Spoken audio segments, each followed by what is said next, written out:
Rise and shine.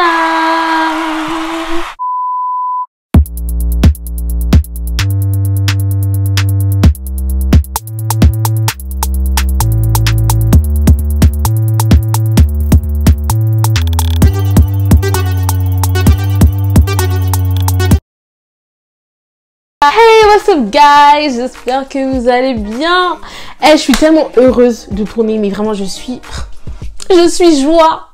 Et je suis tellement contente d'être de retour, enfin ça m'a trop manqué. Là c'est les vacances, donc j'espère vraiment vous faire un maximum de vidéos, un maximum être de retour, un maximum être présente. Parce que là, ça m'avait tellement manqué, mais si fort, vraiment, pardonnez-moi de l'absence. Je suis tellement partie et tout que je m'en voulais en fait. En tout cas là je suis de retour et je compte bien y rester. J'espère tenir le fil pendant encore longtemps. Je vous avoue que la première générale je m'attendais pas à ça. C'est compliqué. Je vais essayer de tout allier, ne vous inquiétez pas. Bref, sinon, aujourd'hui je reviens pour une critique de film, ça m'avait manqué, et tout m'avait manqué de toute façon. Où je vais vous parler de Joker, parce que je suis allée le voir, il me semble, il y a une semaine. Je sais plus, je crois que c'était il y a une semaine ou deux. Non, il y a une semaine. Et j'avais... Enfin, le film, il m'avait tellement surprise, j'avais tellement aimé, que je me suis dit qu'à c'est les vacances, t'as intérêt à faire une vidéo dessus. Parce que le film, il m'a tellement marqué, mais là. Donc, restez là. Joker est un film qui est sorti le 9 octobre 2019. Il a été réalisé par Todd Phillips. Il dure 2h02. C'est un film américain de genre drame. Dans les années 1980, à Gotham City, Arthur Fleck, un comédien de stand-up raté, est agressé alors qu'il erre dans les rues de la ville déguisé en clown. Méprisé de tous et bafoué, il bascule peu à peu dans la folie pour devenir le Joker, un dangereux tueur psychotique. Alors premièrement, je n'ai pas vu l'interprétation de César Romero dans Batman de 1966. Je n'ai pas vu l'interprétation de Jack Nicholson dans le Batman de 1989. Je n'ai pas vu l'interprétation de Heath Ledger dans The Dark Knight sorti en 2008. Et j'ai vu l'interprétation de Jared Leto dans Suicide Squad sorti en 2016. Et donc du coup, de Joaquin Phoenix dans Joker de 2019. Donc voilà, donc ici nous ne sommes pas là pour comparer, même si j'ai pu entendre dire et voir que Heath Ledger, il avait vraiment très bien interprété le Joker. Ici je suis pas là pour comparer vu que je les ai pas vus les autres. Et par rapport à Suicide Squad, d'ailleurs j'avais vu que Jared Leto en gros il avait choisi pour sa beauté. Parce qu'en gros les gens considéraient que sa performance du Joker n'était pas oufissime.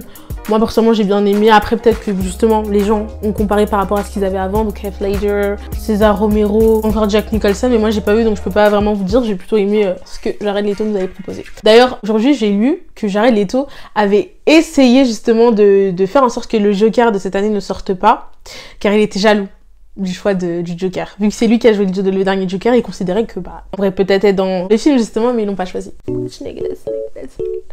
La comparaison avec Heath Ledger et Joaquin Phoenix revenait beaucoup, notamment grâce à The Dark Knight. Ça a très bien fonctionné, en partie grâce à l'acteur du Joker à ce moment-là. Alors premièrement, je vous annonce la couleur. C'est un très bon film pour ma part. J'ai grave aimé. J'ai plus qu'aimé. J'ai trop aimé. J'ai même trop aimé. Très honnêtement, là ça fait une semaine que j'ai vu le film, donc j'ai un certain recul par rapport à mon avis qui, quand on sort d'une salle en général, est super subjectif, tu vois.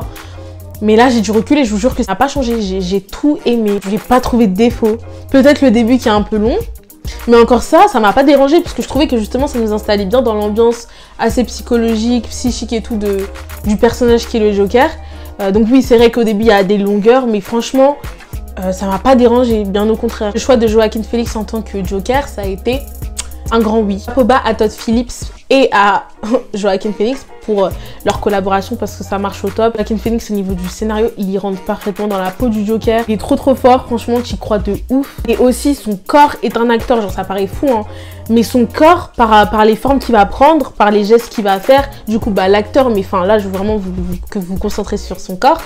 Ça va être vraiment, tout est là dedans quoi, genre tout va se jouer dedans. Passant par le rire aussi du Joker, le fameux rire, qui encore une fois ici dans ce film est trop bien fait, enfin j'ai tout aimé. Voilà, l'acteur est juste génialissime, il a fait une performance de ouf. Le mec il mérite tellement un Oscar. Nous considérons tous que l'acteur qui est le plus important dans un film du Joker est le Joker. Et je peux vous dire que là, ça a été un choix qui a été très bon, un choix qui a été judicieux parce que ça a très bien fonctionné pendant le film. et l'acteur est juste génial, bravo. En plus, Joaquin Phoenix, il a dû perdre 25 kilos pour incarner le Joker, genre pour vous dire à quel point le mec n'était pas du tout en surpoids ou quoi, hein, pas du tout, il était très bien. Mais il a dû perdre 25 kilos pour bien l'incarner le personnage. Donc vous voyez, il était vraiment à fond dedans. J'ai vu aussi que pour son rire, il s'entraînait, mais il a demandé à Todd Phillips de l'auditionner également pour son rire, pour savoir si vraiment il rentrait dans le truc, tu vois. Donc le mec fait vraiment son taf à fond. D'ailleurs, il a repris du poids par la suite. Logique. Quand tu perds 25 kilos d'un coup, ça doit être chaud quand même. En plus, pour jouer le personnage du Joker... quand même. Là, le personnage d'Arthur Fleck, on voit son évolution, sa progression, petit à petit. On saute pas d'étape, vous voyez, il n'y a rien qui est skippé. Genre, tout vient d'une manière intelligente. Tous les événements qui arrivent mèneront au fait qu'il sera le Joker. Il faut vraiment du scénario, c'est bien. Genre, c'est drôle, c'est que ça commence tout doucement, puis ça finit en meurtre, tu vois. Ça a fini en truc de ouf. Arthur Fleck qui devient le Joker. Tout ça dans le laps de temps des 2h02 que sont le film. Pour revenir sur son rire, pareil, il m'est resté dans l'esprit. Genre, son rire, il est tellement transcendant, tu vois. Genre, je vais vous le mettre. Il est tellement transcendant. Genre, j'ai vu il y a une semaine et je l'entends encore son rire, tu vois. Genre, vraiment, c'est super marquant. Sans le bon rire, c'est pas un Joker. Et aussi, au niveau de la bande-son, des décors, des couleurs, vraiment, on se sent bien dans la période, qui est les années 80. C'est tellement joli à voir ou à entendre si c'est pour la bande sonore. Genre, vraiment, c'est tout est fait pour que ce soit dans le thème et tout est fait pour que ce soit logique. Et c'est très bien fait, je vous promets, au niveau de ça. La bande sonore aussi, très dark, très transcendante, vraiment. Ça transpérise là, ça superbement bien choisi. Sur ça, j'ai rien à redire clairement. Fond de son, décor, couleur. Et ce sont des éléments très importants dans un film, tu vois. Parce que le film peut avoir un bon scénario, mais si le visuel ne suit pas, ça peut partir à l'eau. Un film, c'est méchant à dire, hein, mais un film moche à voir, moi personnellement, ça peut avoir un impact sur mon avis, genre. Je trouve ça normal. Genre, c'est un packaging, un film, c'est tout, quoi. Acteur, décor, chanson, enfin, tout. Scénario. Alors, ça peut paraître fou, mais le film, il est drôle. Genre, le film, il est comique. Moi, je vais plus en parler en partie spoilers, mais notamment, je pense à une scène, tu vois, je me dis, mais c'est une scène, tu dois pas du tout rigoler, hein. Moi, personnellement, j'ai pas ri, mais alors la salle était morte de rire. Ma soeur aussi, j'étais avec ma soeur, elle rigolait. C'est un moment, tu dois pas rigoler, parce que c'est un moment qui est juste, mais horrible. Mais c'était drôle. Je sais pas si vous voyez ce que je veux dire, enfin... Le truc est grave fucked up, tu vois, mais c'était vraiment drôle.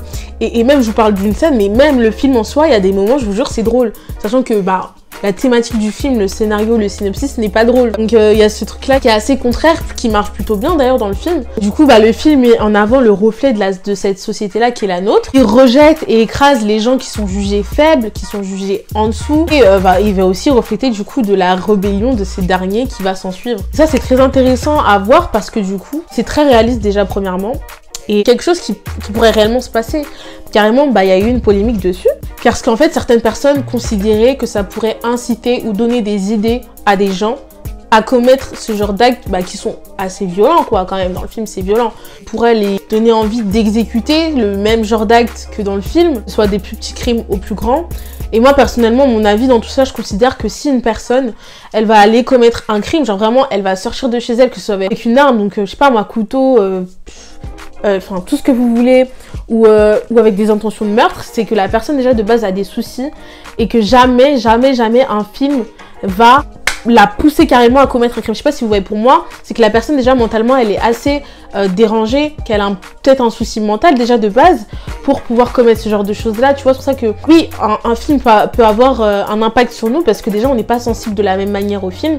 Par exemple, moi je pleure tout le temps devant mes films. J'ai pleuré devant Baby Driver, j'ai pleuré devant Pitch Perfect 3, j'ai pleuré devant Pitch Perfect 2, j'ai pleuré devant Avengers Infinity War, et je suis sûre que les films derrière là, ceux que j'ai pas encore grattés et vus, je vais pleurer devant. Vous voyez ce que je veux dire? Du coup, bah dans le sens là du film, bien sûr que ça peut avoir un impact sur les gens assez émotif, assez lourd. Mais pour moi, si une personne vraiment, elle sort de chez elle ou quoi que ce soit et qu'elle commet un crime, c'est que déjà de base, ça n'allait pas. Je peux pas accepter que on mette la faute sur un film, tu vois. Un film peut te donner des idées, c'est clair. Mais si c'est des idées meurtrières, boy, pas consulter. Et enfin, je veux bien hein, que c'est vrai que le film, voilà, il peut donner des envies et tout. En plus, là, dans le film, clairement, on prône... c'est pas ce que le réalisateur a voulu montrer, mais voilà, c'est l'histoire du Joker. Donc, l'histoire du Joker, c'est le fait de prôner, bah, tout ce qu'il a à défendre, le fait que voilà, maintenant on veut sortir du lot, nous les gens qu'on ne voyait pas, on nous voit maintenant.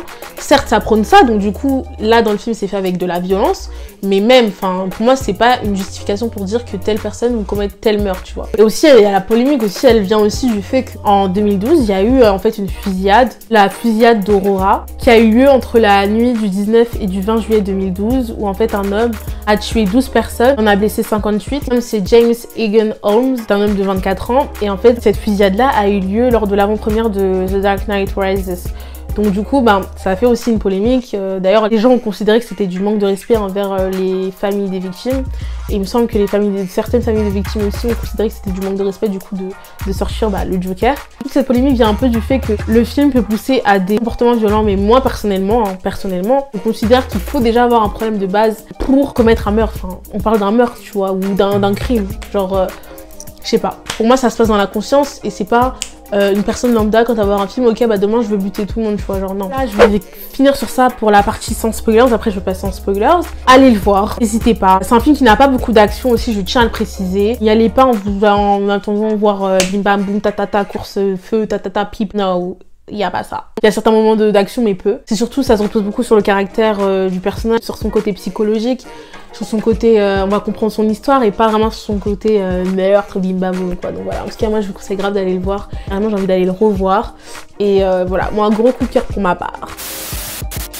Ceux qui ont vu le film, restez là, et ceux qui l'ont pas vu, allez le voir et venez après. Bisous. Maintenant, on passe en partie spoilers. Alors moi... Lorsqu'il tue le présentateur Murray Franklin, joué par Robert De Niro, je pense que c'est le meurtre qui m'a le plus choqué, mais vraiment, je m'y attendais tellement pas. Genre, il était tellement réaliste en fait, vu qu'en fait, ce qui était choquant, c'était que ce soit face à un public, et pas qu'un public parce qu'il y avait des gens dans la salle, mais il y avait aussi, c'était diffusé à la télé, tu vois, donc un public carrément du monde. Ça m'a choqué car vraiment, il était assis. Do you wanna hear a joke? Genre, voulez-vous que je vous dise une blague et tout, TikTok et tatata, et puis là, TikTok, pow! Quel bail. Je m'attendais pas à ça, ça m'a tellement choquée, franchement, pour le coup. Ça montre vraiment sa folie parce que, en fait, il était content de faire ça, tu vois. Il avait aucune rancœur à faire ça et aucune gêne parce que toute sa vie, lui, on l'a rejeté. Et là, il était aux yeux de tous, il a fait un réel acte, il a fait qu'on l'a vu maintenant. Genre, et c'est choquant parce que l'acte, c'est quand même un meurtre. Donc voilà, en fait, c'est une petite vengeance et tout, et puis après, il danse et tout, il est content. Parce que, enfin, on me voit, tu vois, enfin, je suis visible. Et c'est vraiment choquant, vraiment. Ce meurtre-là, il m'a choqué. D'ailleurs, tous les autres aussi, hein. Mais celui-là, bien en particulier, parce que c'était face à des téléspectateurs. Et puis après, ça a fait le tour du monde, j'imagine. Donc, horrible. C'est le meurtre qui le met en lumière, finalement. Si le fait que sa relation avec Sophie Dumont, donc, qui est jouée dans le film par Zazie Beetz, elle était complètement fausse. Puisqu'en fait, c'était dans son imaginaire. C'est ce qu'il aurait voulu, mais qu'il n'a pas eu. Je m'y attendais absolument pas. Genre vraiment pas. Alors là, je pose plutôt une question à vous, les gens qui l'ont vu et qui connaissent un peu les DC comics. Est-ce que dans les comics, genre vous savez s'il a vraiment tué ou pas? Ça m'intéresse grave. Je suis pas allée vérifier, peut-être que j'irai aller vérifier après la vidéo, mais si c'est pas dans les comics, est-ce que vous pensez qu'il a tué, vous, les gens qui vont regarder? Parce que moi, je me pose la question. Ça m'intrigue beaucoup, voilà, parce que dans son imaginaire, ils étaient mignons, quoi. Donc c'est assez dommage. Ça me ferait du mal qu'il la tue, quoi. Si vous savez, ou si c'est tiré des comics et que vous les avez lus, du coup vous le savez, ou si vos suppositions, tout, dites-moi. Très bien, est-ce qu'il a tué Sophie, quoi, parce que ce serait super triste. Pour finir, je disais plus haut que c'était comique, je pense justement à la scène dont je vais vous parler maintenant. Scène où en fait, où il tue son ancien collègue de travail, Randall, qui vient le rendre visite suite à la mort de la mère du Joker, accompagné de Gary. En fait, c'est comique par toute la situation. Le fait que le Joker va faire un bisou à Gary, va lui dire t'étais le plus simple avec moi, qui va le laisser s'enfuir, s'échapper, qui va même lui ouvrir la porte parce que par sa taille il n'y arrive pas. Enfin, c'est comique sans vraiment être... Moi personnellement j'ai pas ri du tout, hein. Ma soeur rigolait, tout le monde dans la salle rigolait quand j'étais en mode bitch, t'es quoi? En fait j'étais tellement mal pour Gary, j'étais tellement triste pour lui que je n'arrivais pas à rigoler, mais au final, avec le recul, quand t'es plus choquée, enfin je venais d'être choquée par le meurtre en fait, tout collègue, tu vois, je pouvais pas rire. En fait la situation elle était comique en fait, par tout ce qui s'en suivait, de la manière dont ça avait été fait. Le comique de situation entre Gary et le Joker en fait, les deux là. Moi personnellement, pour moi il allait le tuer, hein. Pour moi il allait le massacrer, genre avant qu'il passe la porte et tout. Tu sais quand il voulait l'ouvrir, genre lui mettre un petit couteau dans le dos et il allait mourir, tu vois. Mais non. Bah tant mieux, en tout cas ça m'a fait trop de la peine, genre il méritait pas de voir ça, le pauvre, c'était celui qui était le plus sympa et tout. Certes il a épargné, mais bon il restera dans cette image gravée là de son collègue qui se fait tuer par son ancien collègue, donc c'est assez fou. Voilà les gars, moi c'est tout pour moi. J'ai été super contente de revenir aujourd'hui, de faire cette vidéo. Ça m'avait tellement manqué. Conclusion, je vous dis foncez, allez voir le Joker vraiment. Si vous êtes en partie spoilers, donc vous êtes là, c'est que vous l'avez vu normalement. Et du coup, vous, dites-moi ce que vous en avez pensé, dites-moi tous vos avis. En attendant, likez la vidéo, ça fait plaisir. En plus, mon revue de tour et tout. Abonnez-vous si c'est pas déjà fait. Dites-moi tout. Même si vous avez juste envie de commenter. Coucou, je vais bien, je suis en vacances et je suis trop contente. Demain, je vais à Palma de Mallorca. Commentez, je veux tout savoir. Allez, moi, d'ici là, je vous laisse. J'espère revenir très prochainement pour une nouvelle vidéo. Je vous fais de gros bisous.